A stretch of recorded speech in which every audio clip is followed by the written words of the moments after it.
Another day, another basketball stories na naman ang pagkikwentuhan natin. At ngayon nga ay ang pag-uusapan natin ang balitang pagkuha ng Los Angeles Lakers kay Jrue Holiday at ang balitang pagkuha ng Golden State Warriors kay Malcolm Brogdon. Kompleto na nga ng Los Angeles Lakers ang kanilang mga ginagawang move para tuluyan na nga nilang mapapirma si Marcus Smart sa kanilang lineup.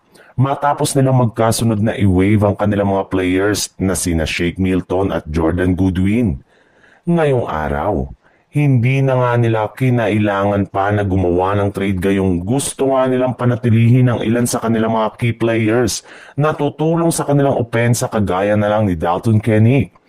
Sa ngayon nga, ay mas lalo na rin naman nga nilang napasulido ng gusto ang kanilang depensa sa pagkakaroon nila ng tatlong legit na defensive player na kinabibilangan ni na Marcus Smart, Jared Vanderbilt, at higit sa lahat ni Gabe Vincent na lahat kayang bantayan ang best player ng kanilang mga kalaban. Pero maaari rin naman nga daw nila itong dagdagan kapag nakuha pa nila mula sa Portland Trail Blazer si Jrue Holiday na posible pa nga daw na ma-trade ngayong offseason. Sa ibang balita naman, mismong si Jonathan Kuminga na nga ang nagsabi sa media na ayaw na nga daw niya na bumalik pa sa lineup ng Golden State Warriors ngayong off-season. Mas gusto na nga daw niya na lumipat na lamang sa ibang kupunan na makapagbibigay sa kanya ng mas malaking oportunidad na maipakita at mapa-improve ang kanyang tunay na laro.